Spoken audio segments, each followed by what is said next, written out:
प्रिय छात्र एवं छात्राओं, आज की इस क्लास में मैं आपको कंपनी सचिव के बारे में समझाऊंगा। इसकी पूर्व की क्लास में मैंने आपको कंपनी सचिव के दायित्वों के बारे में समझाया था और आज उसी के क्रम में आगे हम आपको उस पाठ को पूरा करने का प्रयास करेंगे। तो एक बार हम आपको जो उस क्लास में मैंने आपको बताया था तो थोड़ा सा उसको रिवाइज करवाएंगे, जिससे कि जिन छात्रों ने उस क्लास को अटेंड नहीं किया था वो भी उस फ्लो को समझ पाएंगे जो आगे से इसको चलेगा। तो प्रयास करते हैं कि एक बार फिर से आपको इसे समझाया जाए। तो दायित्व तो आज का जो हमारा टॉपिक है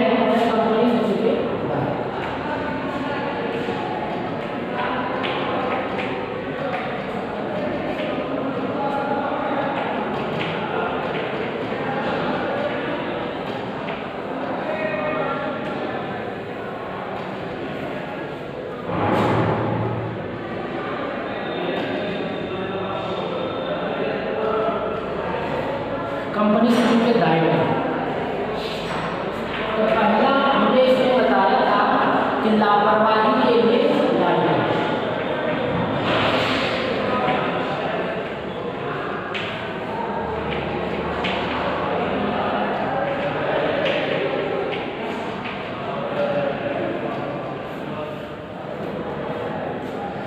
लापरवाही जानते हैं कि लापरवाही के लिए लापरवाही क्या होती है। अगर आप कोई भी काम समय से नहीं करते हैं, समय पर पूरा नहीं करते हैं, टाल मटोल करते हैं, काम को लेट में करते हैं, तो इन सबको कहा जाता है कि आप लापरवाह हैं, अर्थात आप काम को लापरवाही से करते हैं। आपके काम में शुद्धता कम होती है, अशुद्धियाँ ज़्यादा होती हैं, तो कहा जाता है कि आप लापरवाही से काम कर रहे हैं। ठीक है, तो लापरवाही से तात्पर्य है कि कार्य में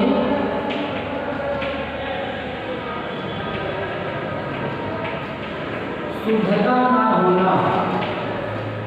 अगर आप किसी कार्य को शुद्ध तरीके से नहीं करते हैं, काफ़ी ज़्यादा उसमें कमियां आती हैं, काफ़ी ज़्यादा उसमें खामियां हैं, तो आप ये कह सकते हैं कि आपका कार्य जो है वो लापरवाही करा हुआ आपका कार्य है, लापरवाही पूर्वक आप उस कार्य को पूरा कर रहे हैं।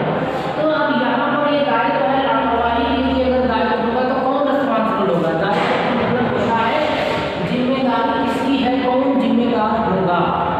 ठीक है, तो इसमें आपको ये समझना है कि जो भी कार्य पूरा हुआ है, जो भी कार्य पूरा किया गया है,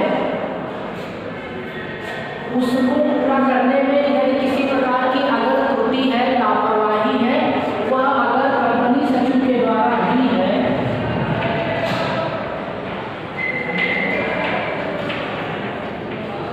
कंपनी सचिव के द्वारा लापरवाही हुई है, तो उसका जिम्मेदार जो है वो कंपनी सचिव होगा। लेकिन कंपनी सचिव ने तो अपनी जिम्मेदारी अच्छी तरीके से निभाई, उसको पूरा किया, लेकिन जो उसमें लापरवाही का जो सेक्शन है वो अब कंपनी सचिव का ना होकर के अगर कंपनी का होता है तो उसके लिए कंपनी जिम्मेदार होती है।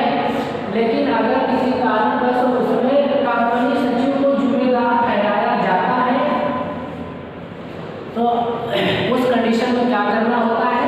कंपनी सचिव को अपने आप को निर्दोष साबित करना पड़ता है। उसे यह स्पष्ट करना पड़ता है कि इसमें जो कंपनी सचिव है अर्थात मैं निर्दोष हूँ। ठीक है, तो ऐसा करने पर जो लापरवाही का दायित्व होता है, अगर कंपनी सचिव ने अपने आप को निर्दोष साबित कर दिया तो अब जो लापरवाही का जो दायित्व होगा वो वहाँ पर कंपनी का होता है। तो कंपनी सचिव को हमेशा अच्छी तरीके से काम करना चाहिए। इसलिए यदि कोई मिथ्या आरोप लगाता है तो उसके बावजूद भी वो अपने आप को सिद्ध कर सके, उसके पास में सब कागजों के आधार पर काम करने चाहिए, जिससे कि वह अपने अधिकारों को दिखा करके यदि उसका हनन किया जा रहा है, उस पर दोषारोपण किया जा रहा है तो वो उससे बच सकता है। नेक्स्ट है एजेंट के रूप में दायित्व।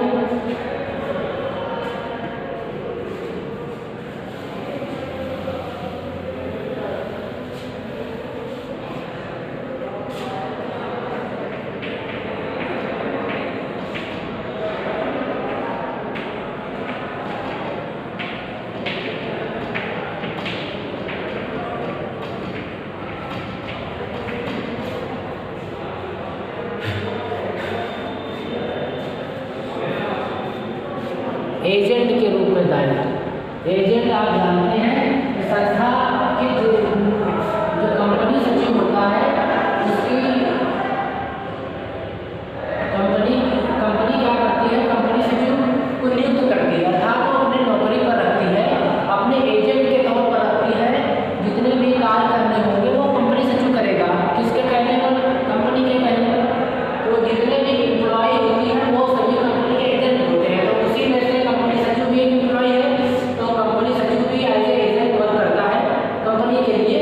तो एजेंट के रूप में जितने भी दायित्व होते हैं वो कंपनी सचिव के होते हैं, कंपनी सचिव को पूरा करने होते हैं। बस वही है कि अपने दायित्वों को अच्छी तरीके से निर्वहन करना है, अगर बाद में दोषारोपण हो तो हम तथ्यों के आधार पर उससे बाहर आ सकें। नेक्स्ट होता है संचालकों के प्रति कर्तव्य।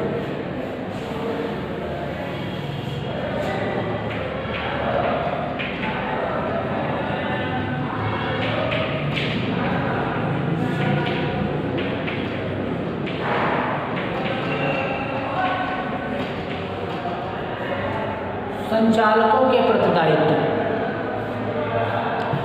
संचालकों के प्रति दायित्व से क्या अभिप्राय है।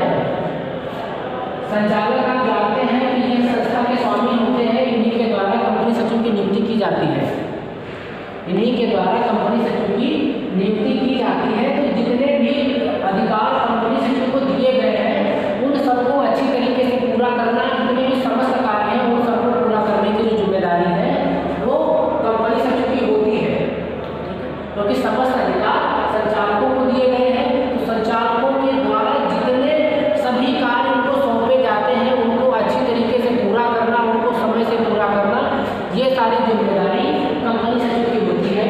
यदि वह अपने कार्यों को समय से पूरा नहीं करता है, उसमें कोई लापरवाही करता है, उसमें उसके कार्यों में अशुद्धियाँ होती हैं, तो वो उसका जो उन कार्यों के प्रति जो दायित्व होगा वो सब कंपनी सचिव का होगा। इसके लिए यदि वो दोषी पाया जाता है संचालकों के प्रति दायित्व को न पूरा करने में, तो उस पर आर्दंड भी लगाया जा सकता है, अन्य उस पर कार्रवाइयाँ भी की जा सकती हैं।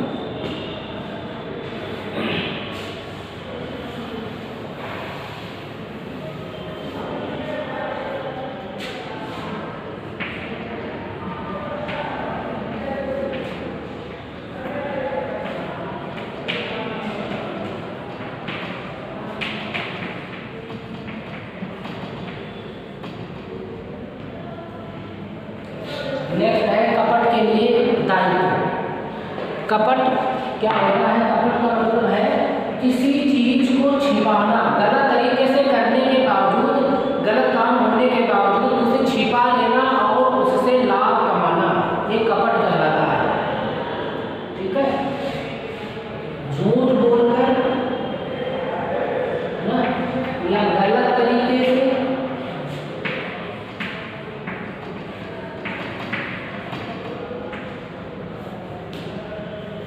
झूठ या गलत तरीके से किसी कार्य को करना और फिर उसको छिपा करके रखना और लाभ कमाना, लाभ की दृष्टि से झूठ बोलना, गलत काम करना और उसको छिपा करके रखना, जाहिर ना होने देना, ये सब हमारे कपट के श्रेणी में आता है।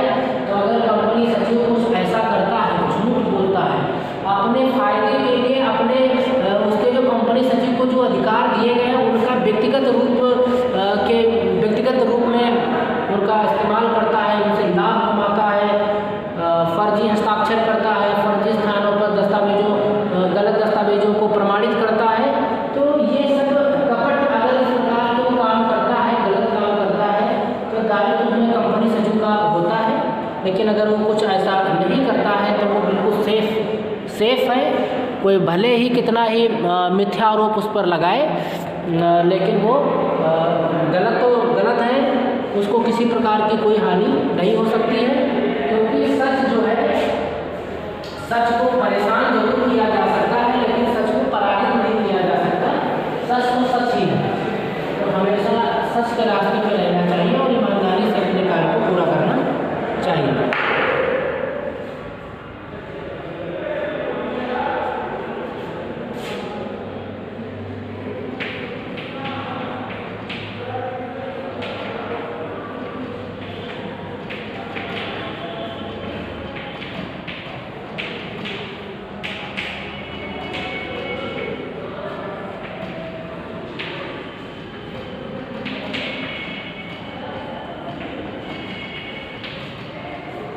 निजी इसमें किए गए कार्यों के प्रति दायित्व। अब निजी आप जानते हैं कि जितने भी अधिकार कंपनी सचिव को मिले हैं, यदि वो अपने पर्सनल हितों की पूर्ति में उनका उपयोग करता है, त्रुटिपूर्वक कोई उत्तर देता है और अपने लाभ कमाता है, लाभ को अर्जित करता है, ऐसी दशा में जितना उत्तरदायित्व होता है वो कंपनी सचिव का होता है। कंपनी सचिव इन सब के लिए जिम्मेदार होता है, क्योंकि आपको पता है कि तो कंपनी सचिव होता है यहाँ का प्रतिनिधि है,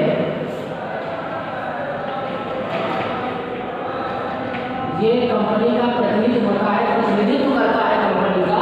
तो वो प्रतिनिधित्व के साथ साथ ये कि वो अपने निजी हितों को ध्यान में रखते हुए कार्य करवाता है, उससे लाभ कमाता है, तो कपट की दृष्टि से काम करता है, तो इन सब के लिए जिम्मेदार होता है वो कंपनी सचिव ही होता है। तो ये ध्यान रखना है अच्छी तरीके से कि जब भी आप काम करो तो आप निजी हितों को आप बिल्कुल भी ध्यान ना रखें, कंपनी के लिए बड़ी निष्ठा और ईमानदारी से काम करें, क्योंकि इन सभी कार्यों के लिए कंपनी ने आपको नियुक्त किया है, आपकी ईमानदारी और आपके ज्ञान को दृष्टिगत रखते हुए आपको नियुक्त किया है, और इसकी एवज में वह एक निर्धारित पे स्केल पैसा वेतन भी आपको उपलब्ध कराती है। इसलिए इस प्रकार के कृत्यों से अपने आप को दूर रखना चाहिए।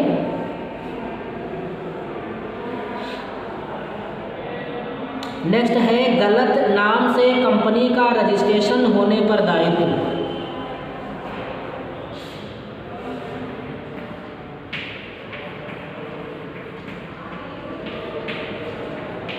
गलत नाम से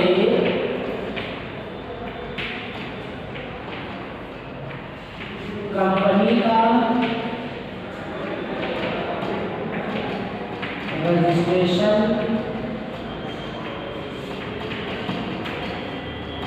होने पर दायित्व।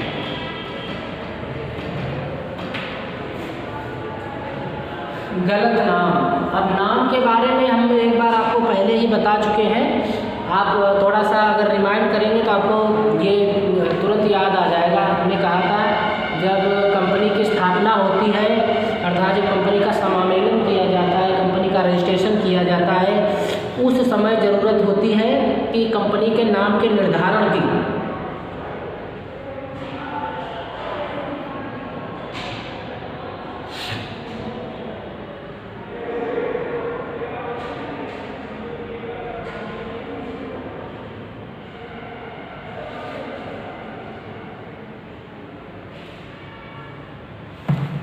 ठीक है, तो हमने आपको क्या इसमें बताया था कि जब समामेलन होता है कंपनी का, समामेलन का मतलब है कंपनी का जो रजिस्ट्रेशन होता है उस समय सबसे पहले क्या करना होता है, कंपनी सचिव क्या करता है कि जितने भी मेंबर हैं, जो प्रवर्तक हैं, जो जुड़े हुए अन्य सदस्य हैं, उन सबकी मीटिंग को बुला करके जितने भी प्रपत्रों, दस्तावेजों और अन्य जानकारियों की जरूरत होती है वो इकट्ठा करता है। तो वहाँ पर एक प्रस्ताव आता है कि कंपनी का नाम क्या रखा जाएगा, तो सभी प्रस्ताव पारित करते हैं वहाँ पर कि कंपनी का ये नाम होना चाहिए। ऐसे 2-3 नामों की एक लिस्ट होती है कि हाँ ये नाम नहीं तो ये नाम हो जाना चाहिए। फिर उस रजिस्ट्रेशन के प्रक्रिया में कंपनी सचिव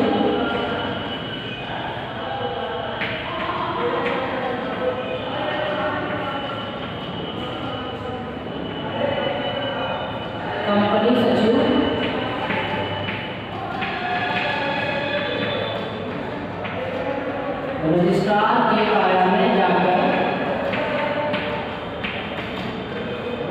कंपनी सचिव रजिस्ट्रार के कार्यालय में जाता है और वहाँ पर नामों के बारे में जानकारी प्राप्त करता है कि रजिस्ट्रेशन के समय हम अपनी कंपनी का नाम ये रखना चाहते हैं। तो पूर्व में इस प्रकार का कोई नाम पहले से तो नहीं है, यदि रजिस्ट्रार के द्वारा यह अनुमति दी जाती है नहीं ऐसा कोई नाम पहले से नहीं है और आप ये नाम रख सकते हैं, स्वीकृति मिलती है, तो रजिस्ट्रेशन के समय हम अपना कंपनी को नाम रख सकते हैं। यदि उस नाम से पूर्व में कोई कंपनी रजिस्टर्ड है या नाम में आपने कुछ ऐसे शब्दों का इस्तेमाल किया है जो हमारे देश की धरोहर है, उनका कोई अन्य व्यक्ति इस्तेमाल नहीं कर सकता है, तो उनको उसमें से निर्देश देने पर हमें हटा लेना पड़ता है। उसके पश्चात अपनी कंपनी का रजिस्ट्रेशन करा लेते हैं। इन सब के बावजूद भी, रजिस्ट्रार के हिदायत देने के बावजूद भी यदि आप गलत नाम से रजिस्ट्रेशन कराते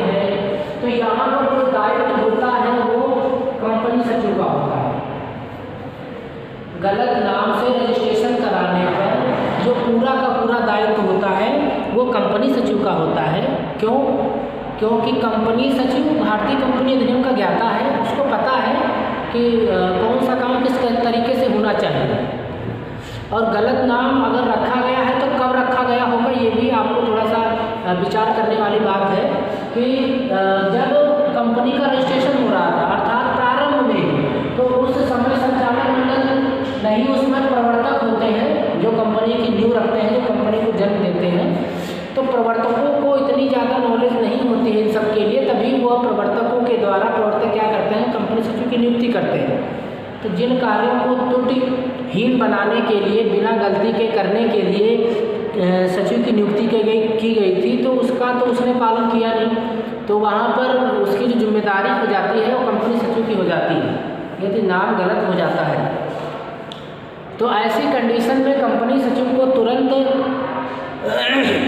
यदि ऐसी प्रक्रिया सामने आती है कि नाम गलत है, तो कंपनी सचिव को तत्काल रजिस्ट्रार कार्यालय से 2 माह के अंदर जैसे नोटिस प्राप्त होता है कि नहीं कि आपका नाम गलत है, आपने इस तरीके से गलत नहीं किया है, तो आप उसको 2 माह के अंदर, बहुत ज़्यादा समय है लेकिन ये गलती होना नहीं चाहिए, नहीं अगर आपको ये समय सीमा मिल जाए, क्योंकि इससे क्रेडिट जो होता है कंपनी का वो हमारा डाउन होता है कि ये तो गलती करते हैं फिर सही करते हैं, तो गलत शुरुआत में ही नहीं होना। तो 2 माह के अंदर उसका जो है हमें सुधार करा लेना है, और जब सुधार हो जाता है तो फिर से, लेकिन एक आक्षेप लग जाता है कि हाँ गलत तरीके से हमने कंपनी का नाम रखा है। अगर हमने किसी सेम समझो कि दूसरी कंपनी का नाम रख दिया तो वो केस कर सकती है कि उन्होंने हमारे नाम को यूज़ किया, हमारे ब्रांड को यूज़ किया। तो इसलिए ये बहुत ही सतर्कता की बात है कि किसी को दूसरी कंपनी का नाम नहीं चुनना है।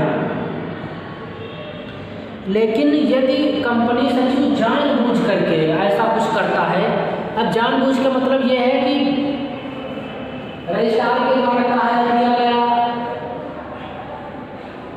है ना, कहा गया कि भाई नाम अपना सही करा लो, फिर भी नहीं सही करा रहा है, इसका मतलब ये है कि आप तो जानबूझ के कर रहे हो। आपने तो पहली गलती पहले ही कर दी कि नाम के गलत चुनाव का, गलत तरीके से आपने नाम चुना। फिर उसके पश्चात जब आपको संज्ञान में लाया गया फिर भी आप नहीं 2 महीने के अंदर सही करवा पा रहे हो, तब फिर क्या है, भारतीय कंपनी अधिनियम की धारा 22 के अनुच्छेद 2 के तहत कंपनी सचिव पर व्यक्तिगत रूप से 200 रुपये प्रति दर के हिसाब से, प्रतिदिन की दर के हिसाब से अर्थदंड लगाया जाएगा जब तक कि उसमें सुधार नहीं हो जाता है। ठीक है, जब तक कि उसमें सुधार नहीं हो जाता है।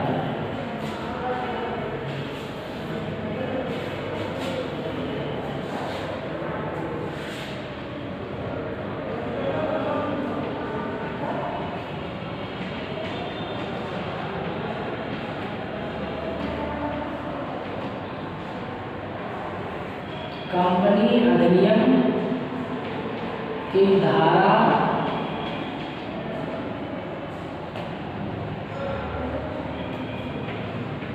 22 के अनुच्छेद 2 के अंतर्गत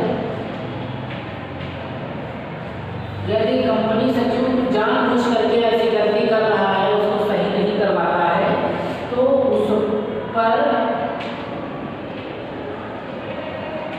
100 रुपये प्रतिदिन दिन की दर के हिसाब से उस पर अर्थदंड लगाया जाएगा। कब तक लगाया जाएगा? जब तक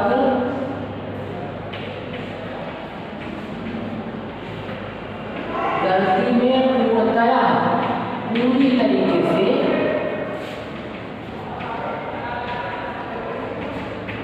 सुधार ना कर लिया जाए,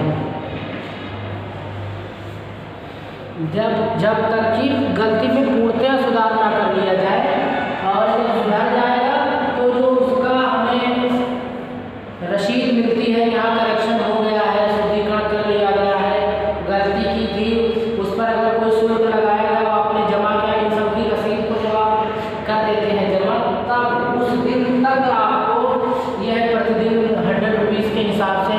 देना पड़ता है कंपनी सचिव को, और ये व्यक्तिगत देना पड़ता है।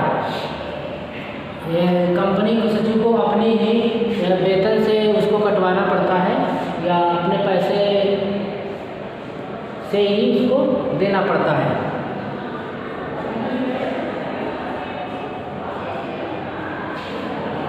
ठीक है, ये आप समझ गए होंगे।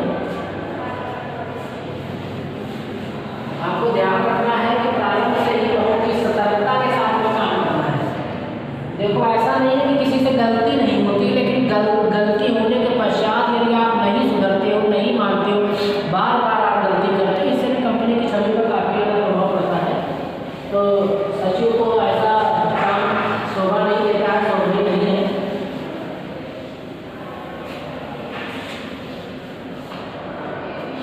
नेक्स्ट है रजिस्ट्रार को प्रेषित किए जाने वाले प्रपत्रों के लिए दायित्व।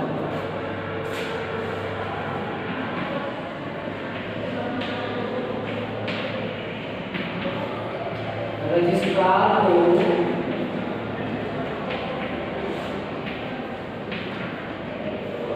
प्रेषित किए जाने वाले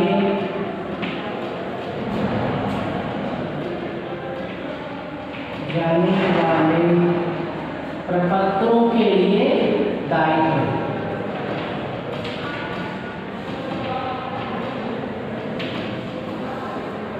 अब यहाँ पर आपको समझना है, रजिस्ट्रार आप जानते हैं कि जिस कार्यालय से हम कंपनी का रजिस्ट्रेशन कराते हैं, रजिस्ट्रार होते हैं, उन्हीं के द्वारा ही कंपनी का रजिस्ट्रेशन किया जाता है।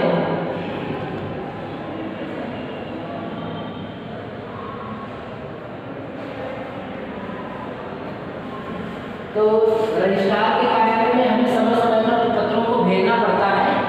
जैसे कंपनी के जितने भी खाते हैं, फाइनेंशियल जितने हैं, ऑडिट रिपोर्ट जो होती है,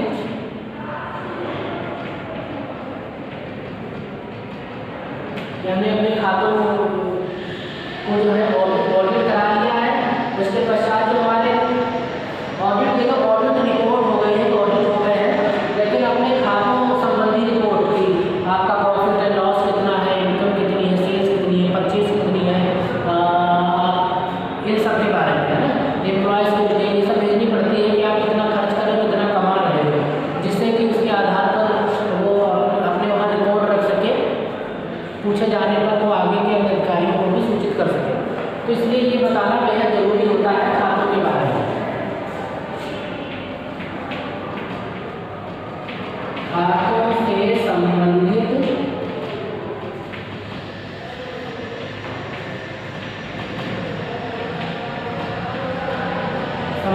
जानकारी देनी, खातों से संबंधित जानकारी।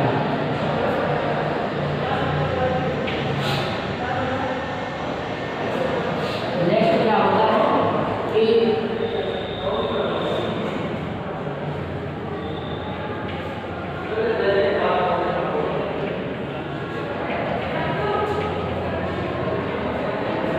वार्षिक रिपोर्ट भेजना पड़ता है, कंपनी सचिव को हर वर्ष प्रकाशित करनी पड़ती है वार्षिक रिपोर्ट, तो उसकी एक प्रति देनी पड़ती है।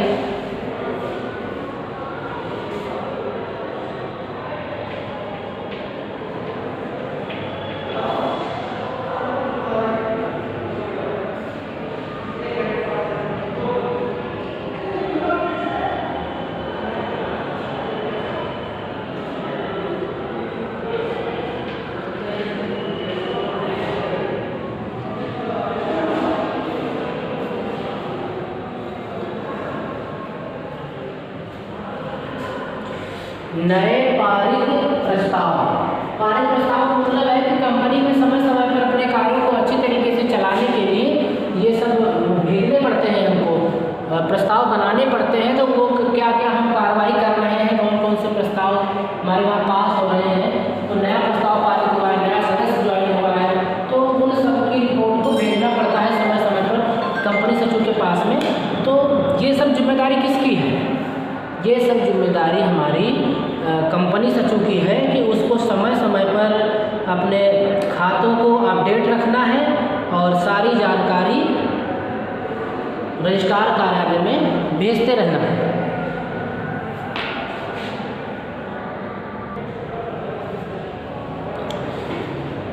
तो इतना तो आप समझ गए ये भेजना पड़ता है।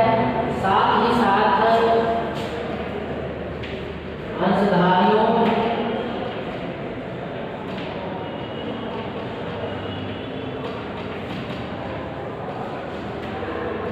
के बारे में जानकारी,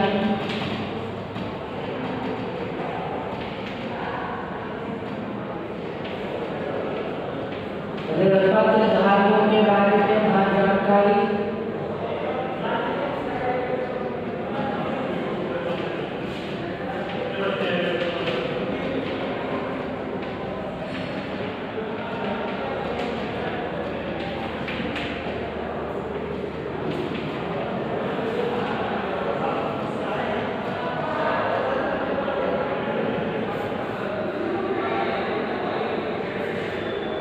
अंशधारियों के बारे में जानकारी, ऋणपत्रधारियों के बारे में जानकारी। ऐसी बहुत सारी जानकारियाँ होती हैं जो हमको समय समय पर अपने अधिकारियों को भेजते रहना होता है, रजिस्ट्रार के कार्यालय में भेजते रहना होता है। तो इन सब की जो जिम्मेदारी है वो कंपनी सचिव की होती है कि समय समय पर भेजे। यदि वो नहीं भेजता है तो इन सब के प्रति जो जिम्मेदारी होगी वो कंपनी सचिव की होती है। जो डिफॉल्टर घोषित होगा वो कंपनी सचिव डिफॉल्टर होगा, जिसकी वजह से हमारी कंपनी भी डिफॉल्टर घोषित होगी। तो कभी भी कंपनी सचिव को जो अधिकार उसको मिले हुए हैं उन अधिकारों का बड़ी ही निष्ठा के साथ, ईमानदारी के साथ उनका पालन करना है, जिससे कि संस्था की छवि जो है धूमिल ना हो और वह अच्छी तरीके से तरक्की करे और समस्त कार्य अच्छी तरीके से हो सके। ठीक है, तो ये आपको समझ में आ गया होगा अच्छी तरीके से।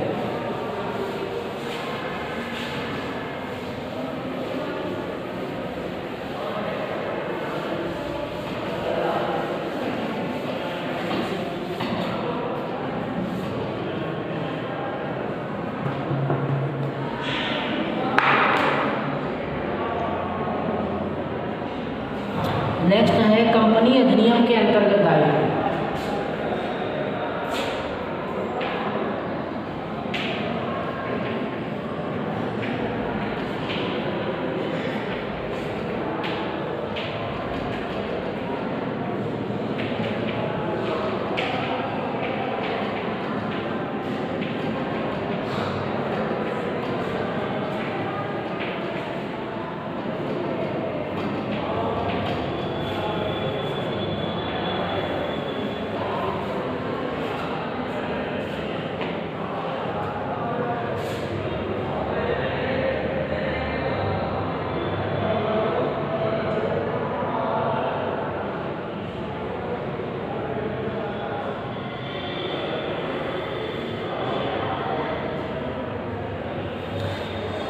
तो आप देखिए भारतीय कंपनी अधिनियम के बारे में तो आप अच्छी तरीके से जानते हैं कि भारतीय कंपनी अधिनियम ही हमारा संविधान है। कंपनी को चलाने की एक नियमावली है जिसके आधार पर कंपनी को अच्छी तरीके से सुसज्जित सुव्यवस्थित ढंग से संचालित किया जा सकता है। उसको कैसे कैसे चलाना है, कौन कौन से कार्य करने होते हैं, उन सभी का विवरण उसमें अच्छी तरीके से समझाया गया है, दिया गया है। और जो कंपनी सचिव होता है वो उसका ज्ञाता होता है, इसीलिए उसकी भूमिका कंपनी में काफ़ी ऊंची होती है, वो एक पदाधिकारी होता है।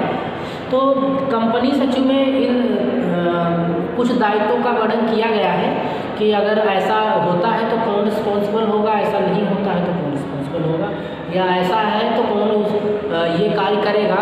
तो कंपनी अधिनियम के अंतर्गत दायित्व कुछ दिए गए हैं। उन दायित्वों में बताया गया है कि कंपनी अधिनियम के अधीन, जो कंपनी अधिनियम के अधीन सचिव है, सचिव को अनेक व्यवस्थाओं को पूरा करना पड़ता है। अनेक व्यवस्थाएं आपने देखा कि कितने कार्य इसको करने पड़ते हैं, संचालकों के प्रति, शेयरधारकों के प्रति, ऋणपत्र धारकों के प्रति, जनता के प्रति, कार्यालय के प्रति, बहुत सारे कार्य इसके होते हैं। इसीलिए इसको एक बहुत ही उत्कृष्ट पद मानते हैं, इसको उच्च कोटि का पद मानते हैं। तो इसको कई सारी व्यवस्थाओं का पालन करना पड़ता है और उन व्यवस्थाओं के लिए उसको कई सारे उसको नियम अधिकार सौंपे जाते हैं संचालकों के द्वारा। तो उसी श्रेणी में एक कंपनी अधिनियम के अंतर्गत दायित्व आते हैं। तो इन व्यवस्थाओं को पूरा ना करने पर कौन सी व्यवस्थाएं जो कंपनी सचिव के जो कंपनी अधिनियम में बताई गई है व्यवस्था, अगर वो व्यवस्थाएं पूरी कंपनी सचिव नहीं करता है तो उसमें जो व्यक्तिगत रूप से उसका उत्तरदायित्व होता है। कंपनी अधिनियम के अंतर्गत अनेक व्यवस्थाएं होती हैं जो कंपनी सचिव को पूरी करनी होती हैं। यदि कंपनी सचिव उन व्यवस्थाओं को पूरा नहीं करता है तो वह व्यक्तिगत रूप से स्वयं उसका जिम्मेदार होता है, यह स्पष्ट किया गया है यहाँ पर। कंपनी अधिनियम में अनेक धाराएं होती हैं, अनेक नियम होते हैं, अनुच्छेद होते हैं,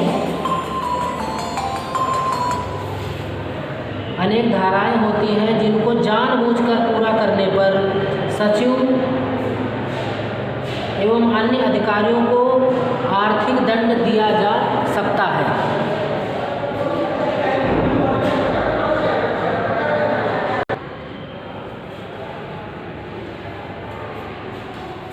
तो हम आपको बता रहे थे कि कंपनी अधिनियम में अनेक प्रकार की व्यवस्थाएं होती हैं जो कंपनी सचिव को समय से पूरा करनी पड़ती हैं। यदि कंपनी सचिव इन व्यवस्थाओं को पूरा नहीं करता है तो उसका जो पूरा दायित्व होता है वो व्यक्तिगत रूप से कंपनी सचिव का ही होता है, पूरी जिम्मेदारी कंपनी सचिव की होती है। और साथ ही साथ कंपनी अधिनियम में बहुत सारी धाराएं दी होती हैं, बहुत सारी धाराएं दी हुई हैं, क्योंकि वो तो एक प्रकार का अनुच्छेद है, एक प्रकार का संविधान है, तो धाराएं बहुत सारी इसमें होती हैं जिनको यदि कोई जानबूझकर पूरा करने पर, जिनको जो धाराएं उसमें दी हुई हैं जिनके अंतर्गत लिखा हुआ है कि ऐसा करना है, ऐसा नहीं करना है, और यदि कोई जानबूझकर जो मना किया गया है उसको करता है तो उसके लिए जो अर्थदंड लगाया जाएगा, जो जिम्मेदार होगा, जो रिस्पॉन्सिबल होगा, जिसने गलती की है, उसके खिलाफ अर्थदंड भी लगाया जा सकता है। क्यों अर्थदंड लगाया जा सकता है? क्योंकि अधिनियम में यह मना किया गया था कि आपको इस धारा के अंतर्गत यह काम नहीं करना, आपने किया है इसलिए अर्थदंड लगेगा। यह आपको समझ में आया होगा। दूसरा है कि संस्था में, कंपनियों में समय समय पर साधारण सभाएं होती हैं, साधारण सभाएं, जनरल मीटिंग्स होती है जिसमें सभी को बुलाया जाता है। तो यदि कंपनी सचिव जानबूझ करके, है ना, सब कुछ जानते हुए वहाँ पर यदि कंपनी के वार्षिक खाते और चिट्ठियों को, कंपनी के वार्षिक खातों और चिट्ठों को यदि कंपनी की वार्षिक साधारण सभा में प्रस्तुत नहीं किया जाता है, और किस मंशा से, जानबूझकर, जानते हुए हमको प्रस्तुत करना है लेकिन फिर भी नहीं कर रहा है, तो इस संबंध में कंपनी अधिनियम की धारा 210 धारा है 210 में दिए हुए नियमों का उल्लंघन करता है। क्योंकि उसमें ये स्पष्ट है धारा 210 में कि जब भी जनरल मीटिंग होगी, साधारण सभाएं होंगी, तो कंपनी सचिव को कंपनी के जो खाते हैं, चिट्ठे हैं, उनको उसमें प्रस्तुत करना होता है। यदि वह ऐसा करता है, वह प्रस्तुत नहीं करता है, तो उसको 6 माह तक का कारावास हो सकता है और 100 रुपये तक का अर्थदंड, या दोनों दिए जा सकते हैं। उसको अर्थदंड के रूप में 100 रुपये उसको देने पड़ सकते हैं, और उसको 6 माह की जो सज़ा है वो भी उसको हो सकती है। कंडीशन क्या है? अच्छा, पहले वाले कंडीशन में आप देखिए, नियम में ये बताया गया था। पहला है कि अधिनियम में कई सारी, अधिनियम के अंतर्गत कई सारी व्यवस्थाएं होती हैं।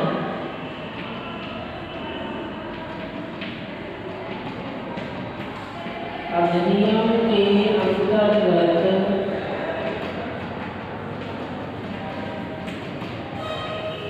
कई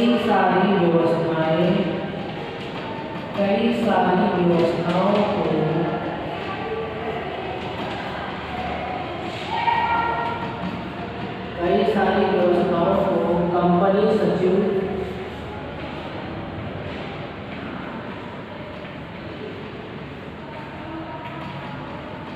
के द्वारा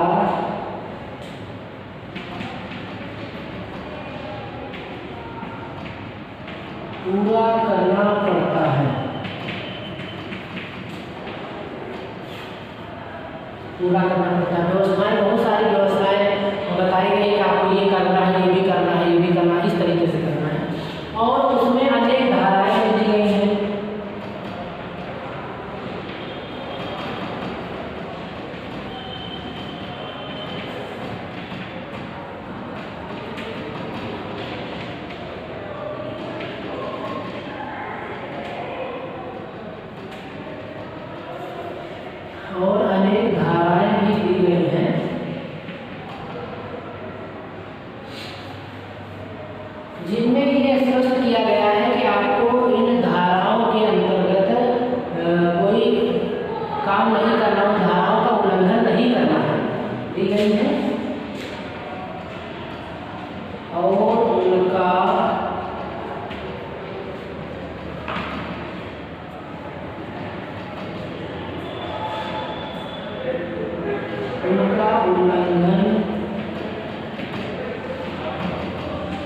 उल्लंघन नहीं करना है।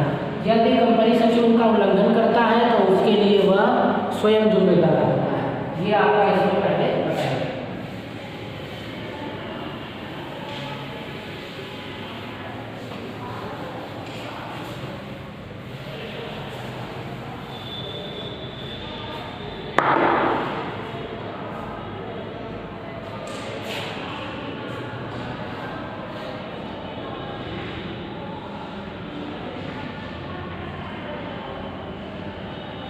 दूसरा है कि जो साधारण सभाएं होती हैं,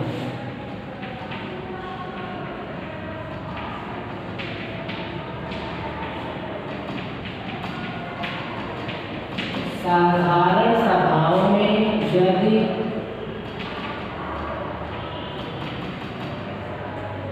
कंपनी सचिव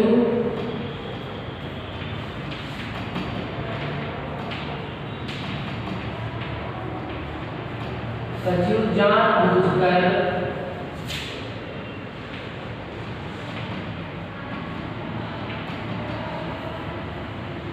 कंपनी के अंतिम खाते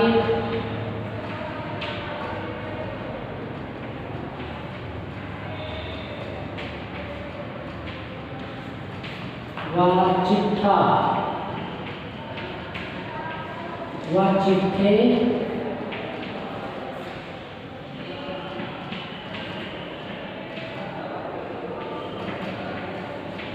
प्रस्तुत नहीं करता है। क्यों नहीं प्रस्तुत करता है? जानबूझ करके उसकी मंशा है कि ना प्रस्तुत किया जाए। तो जब वो जानबूझ करके इस तरीके का काम करता है तो कंपनी अधिनियम की धारा के अंतर्गत करता है।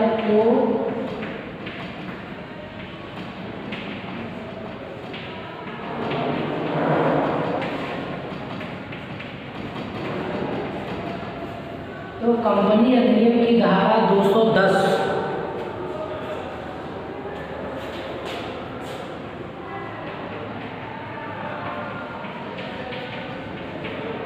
अधिनियम की धारा 210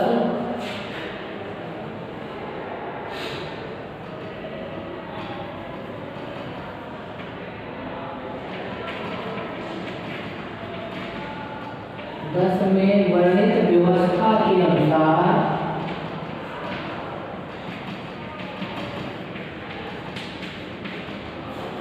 के अनुसार 6 माह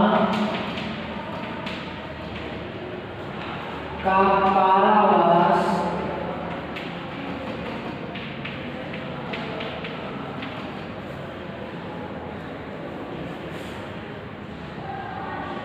और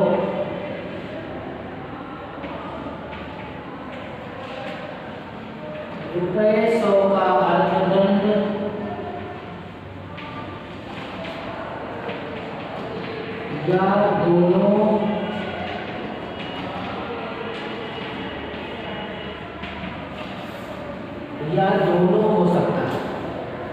या दोनों हो सकता है, ये ध्यान रखना है। अगर जानबूझ करके ऐसा करता है तो ये कंपनी अधिनियम के अंतर्गत ये दायित्व है। तो ये इन दायित्वों से जिम्मेदार कंपनी सचिव होगा। तो उसको कंपनी के अंतिम खाते चिट्ठे जो होते हैं, बैलेंस शीट्स, ये उनको वहाँ पर प्रस्तुत करना ही करना होता है। कंपनी अधिनियम की धारा 105 में यह व्यवस्था है कि कंपनी की पूंजी कम करने के लिए यदि कंपनी सचिव किसी लेनदार का नाम जानबूझ करके छिपाता है तो उसको 1 वर्ष तक की सजा या अर्थदंड या दोनों हो सकते हैं। ठीक है।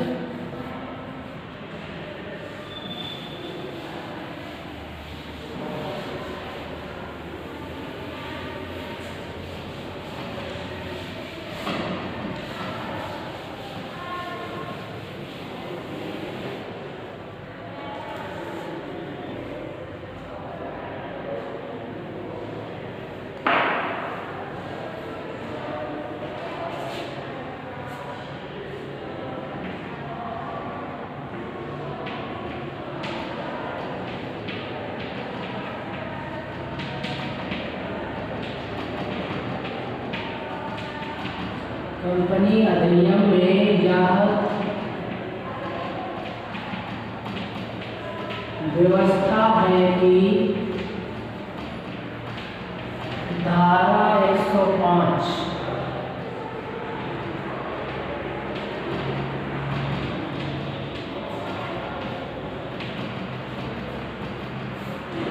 धारा 105 के अंतर्गत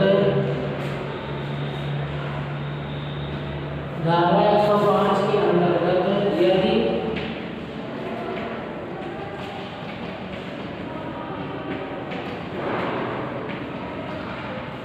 कंपनी सचिव कंपनी की पूंजी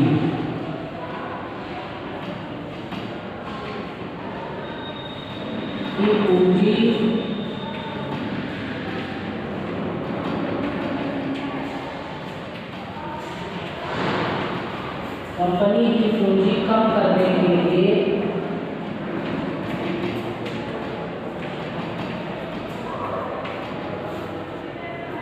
किसी लेनदार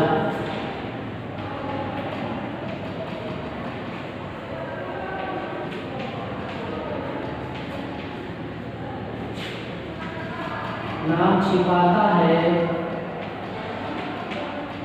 तो उसे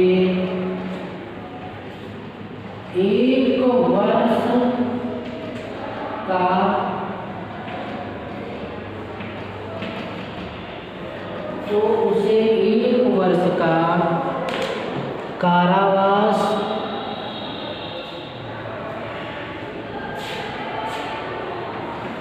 या अर्थदंड या दोनों हो सकता है।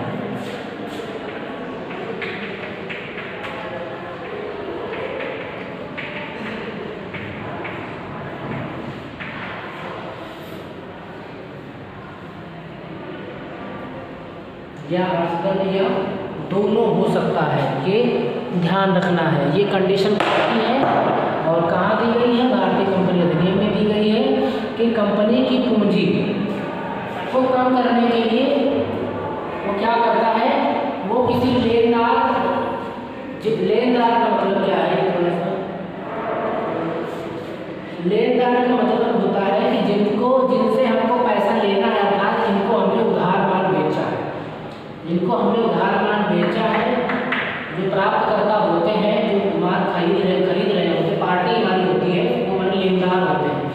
तो उन्होंने उधार माल खरीदा, हमारे पास पैसा तो आया नहीं है, तो जैसे ही इनसे पैसा आएगा तो हमारी तो पूंजी बढ़ जाएगी, तो इनकम टैक्स में फिर हमको ज़्यादा पैसा देना पड़ेगा। तो ये जानबूझ करके किसी पार्टी से तो पैसा आ गया है लेकिन ये नहीं दिखा रहे हैं, तो उस कंडीशन में क्या होगा, कंपनी सचिव पर 1 वर्ष का कारावास का दंड जो है वो लग सकता है। 1 वर्ष का जो कारावास है वो उसे भोगना पड़ सकता है, या अर्थदंड कोई पेनल्टी पैसे की लग सकती है, या फिर दोनों भी इसके ऊपर हो सकते हैं। मतलब कंपनी सचिव को किसी भी स्थिति में लेनदार का नाम छुपाना नहीं है। अगर कोई पैसा प्राप्त होता है तो उसका तत्काल विवरण अपने खातों में उसको दर्ज करना है, उसको दर्शाना है।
मैंने अभी आपसे बताया था कि जब जनरल मीटिंग होती है, साधारण सभा होती है, तो साधारण सभा में कंपनी सचिव को अपने जो अंतिम खाते होते हैं, चिट्ठे होते हैं, उनको प्रस्तुत करना अनिवार्य होता है। यदि वो ऐसा नहीं करता है तो उसको 6 माह की सभा या 6 माह का कारागार या अर्थदंड या दोनों में से कुछ भी हो सकता है, दोनों भी हो सकते हैं ऐसा। तो अब उसी के क्रम में एक अन्य नियम है, इसमें ये स्पष्ट किया गया है कि जब कंपनी की वार्षिक सभा होगी, वार्षिक मीटिंग होगी,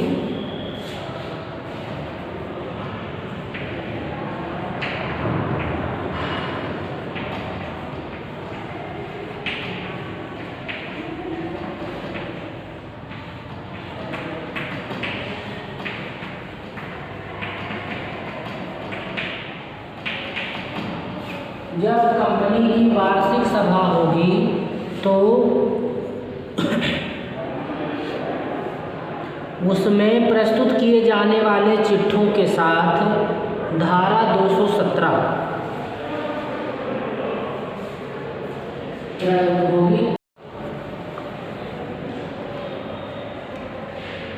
प्रिय छात्रों, मैं आपको यहाँ पर समझा रहा हूँ कंपनी सचिव के क्या दायित्व हैं और उसके अंतर्गत कंपनी अधिनियम के अंतर्गत कंपनी सचिव के क्या दायित्व हैं, इसके बारे में आपको बता रहा हूँ। यहाँ पर मैंने आपको पूर्व की क्लास में समझाया भी था कि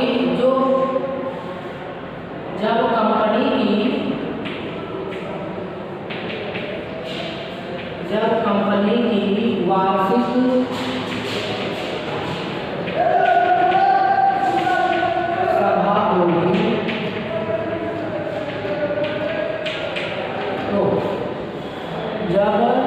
कंपनी की वार्षिक सभा होगी तो उसमें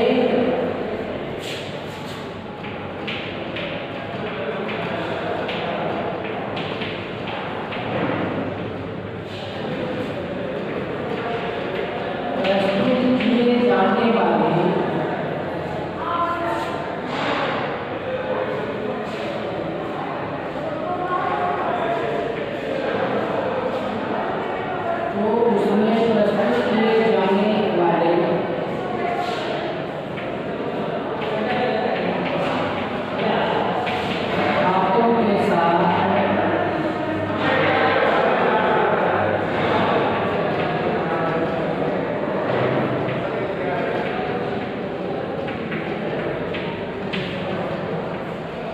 कंपनी अधिनियम की धारा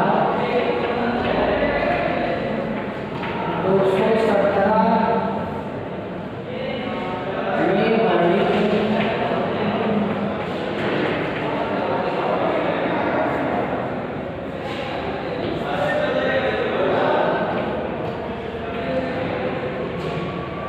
वर्णित व्यवस्था के अनुक्रम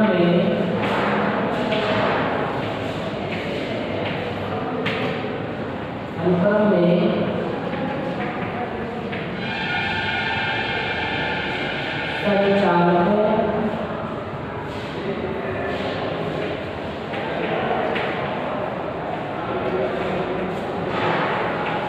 संचालकों की रिपोर्ट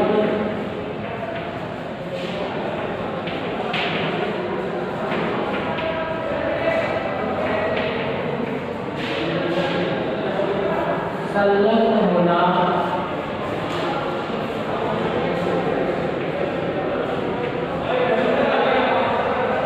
आवश्यक है।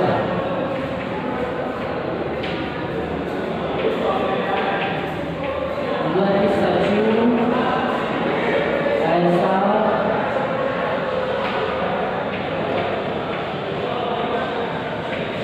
नहीं करता है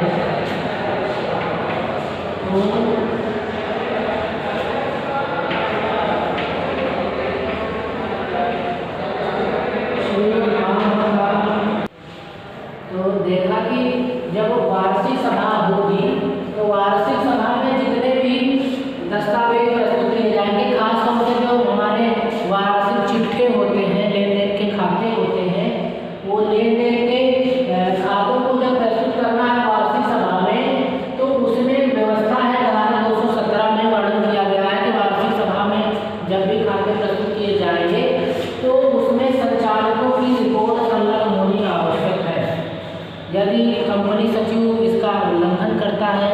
साथ रिपोर्ट को संलग्न नहीं करता है तो उसको 6 माह का कारावास हो सकता है, या 2000 रुपये का अर्थदंड हो सकता है, या फिर दोनों हो सकते हैं।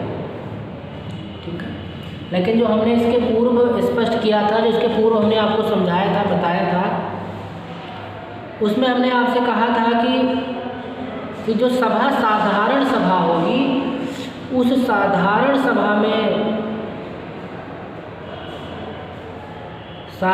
सभा में धारा 210 में जो व्यवस्था की गई थी उसमें मात्र 6 माह की सज़ा और 100 रुपये का अर्थदंड था साधारण सभा में। लेकिन ये है वार्षिक सभा, तो वार्षिक सभा में 2000 रुपये का अर्थदंड इसमें दिया गया है, और यह स्पष्ट किया गया है कि यदि वो ऐसा नहीं करता है इसको 6 माह की सज़ा भी हो सकती है, 2000 रुपये, या दोनों भी हो सकता है, अर्थदंड और सज़ा दोनों इसमें हो सकती है।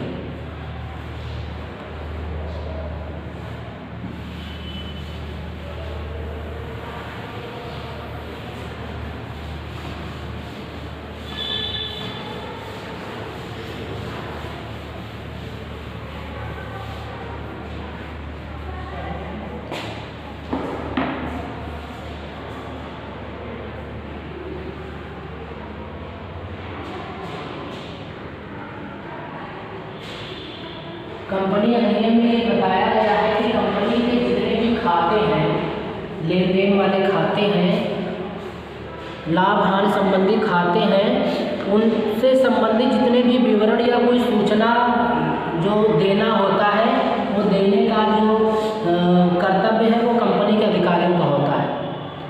कोई अगर सूचना कहीं मांगता है डिपार्टमेंट से तो हमको उन्हें उपलब्ध करानी पड़ती हैं, हमको उनको भेजनी पड़ती है, सूचनाएं समय से भेजनी पड़ती है। यदि वो ऐसा नहीं हो पाता है, ऐसा नहीं किया जाता है, तो उसका जो उत्तरदायित्व होता है वो कंपनी के अधिकारियों का होता है। अब सूचना किसको भेजनी है, जैसे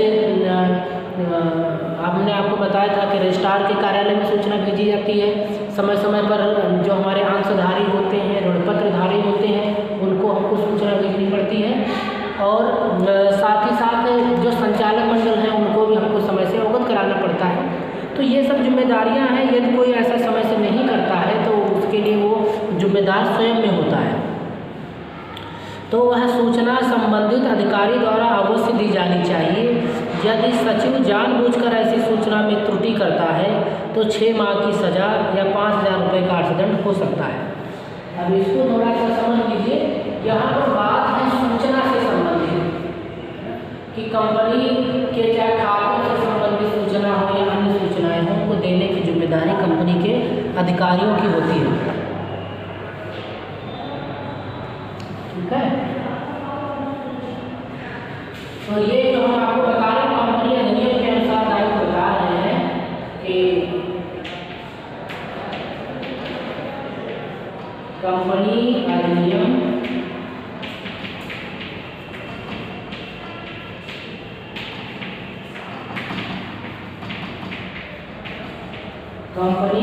के अनुसार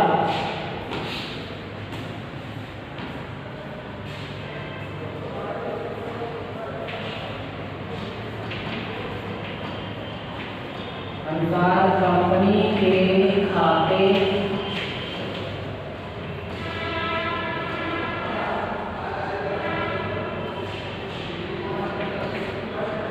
कोई भी खाते हो, फाइनल अकाउंट हो, चिट्ठे, है ना, अंतिम खाते,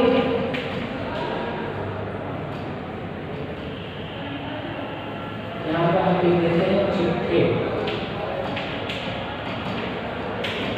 चिट्ठे एवं लाभ हानि,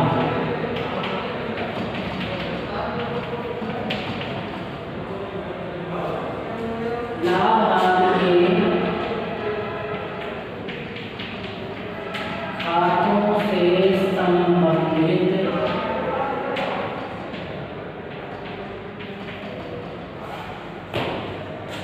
खातों से संबंधित सूचना देने की जिम्मेदारी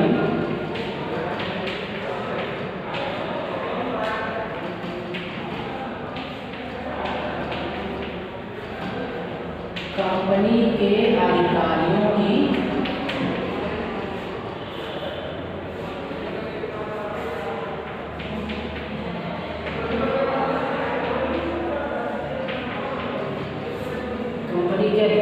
होती है, कंपनी के अधिकारियों की होती है। अब ये तो आप समझ गए कि इसमें सूचना आगे जाएगी। कंपनी के अधिकारी कौन होते हैं? कंपनी सचिव के बारे में बता रहे थे, कंपनी सचिव ही यहाँ पर अधिकारी बनेगा, ठीक है। तो कंपनी सचिव की जिम्मेदारी होती है कि वो चिट्ठे लाभार्थी खातों से संबंधित जानकारी उपलब्ध कराए, सूचना उपलब्ध कराए। तो यदि वह जानबूझकर कंपनी सचिव यदि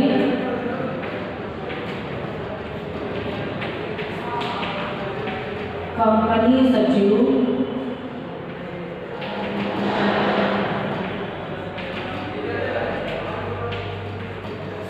जानबूझकर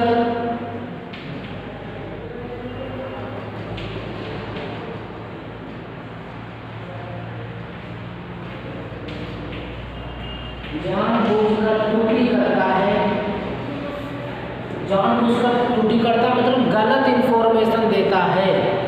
तो यदि जानबूझकर गलत इंफॉर्मेशन दी जा रही है, गलत सूचना दी जा रही है, तो इसके लिए 6 माह की सजा,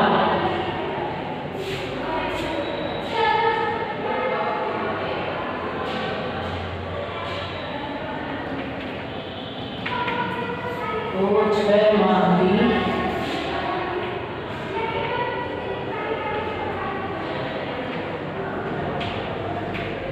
सजा, 5,000 रुपये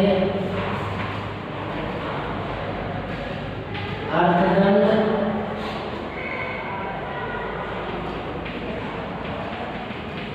या दोनों हो सकता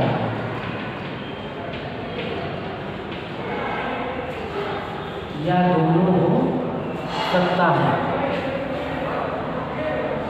तो कंपनी अधिनियम की धारा 539 के अनुसार यदि कंपनी सचिव कंपनी के समापन के समय कंपनी के प्रपत्रों या पुस्तकों को नष्ट करता है, कंपनी का समापन हो गया है, अब उन्होंने क्या कर दिया कि जितने खाते थे पुस्तकें थी उनको नष्ट कर दिया है, या उनमें झूठे विवरण लिखता है तो उसे 7 वर्ष तक की सज़ा या जुर्माना भी हो सकता है। तो ये भी आपने यहाँ पर समझ लिया।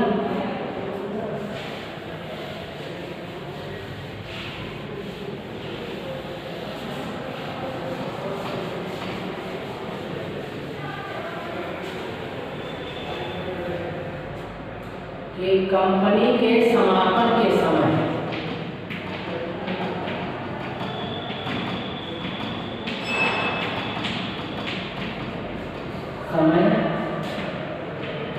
कंपनी सचिव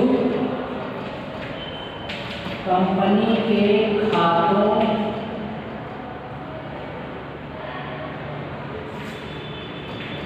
को नष्ट करता है या गलत विवरण लिखता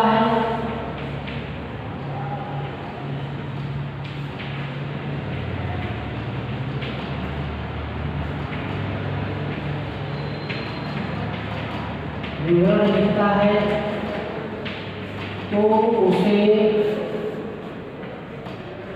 7 वर्ष सजा या अर्थदंड या दोनों हो सकता है।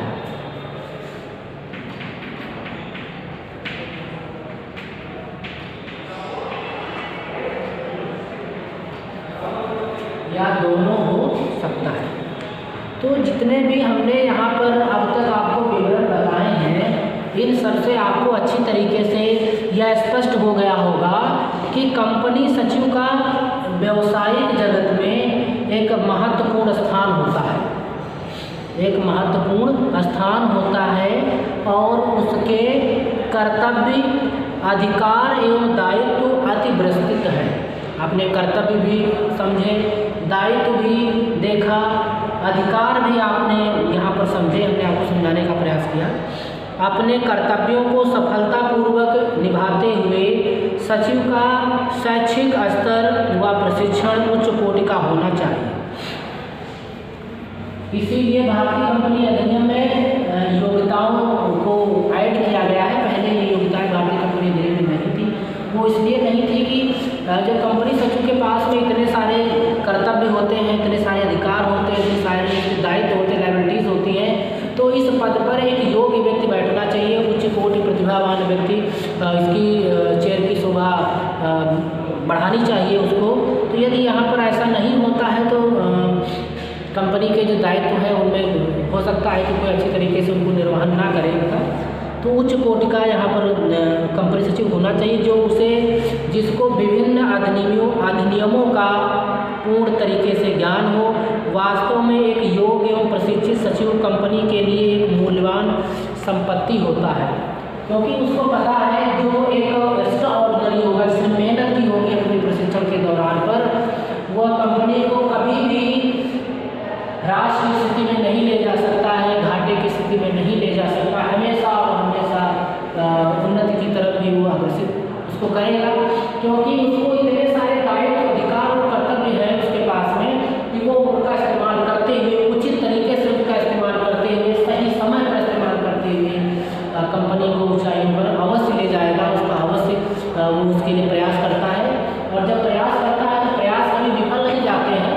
कभी कभार होता है कि देर में सफलता मिलती है, लेकिन वो सफल जरूर होते हैं। तो कंपनी सचिव योग्य होना बेहद आवश्यक है, उसका शैक्षिक स्तर अच्छा होना ये भी बेहद आवश्यक है।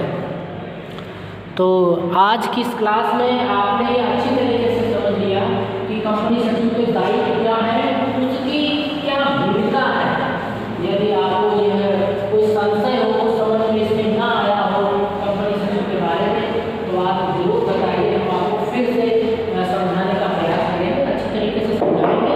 और इस चैप्टर से कई बार एग्जाम में पूछा जाता है, हर वर्ष पूछा जाता है, तो उसको थोड़ा सा रिवाइज करते रहिएगा। इनके जो टॉपिक्स हैं, हेडिंग्स हैं, उनको पढ़ते रहिएगा।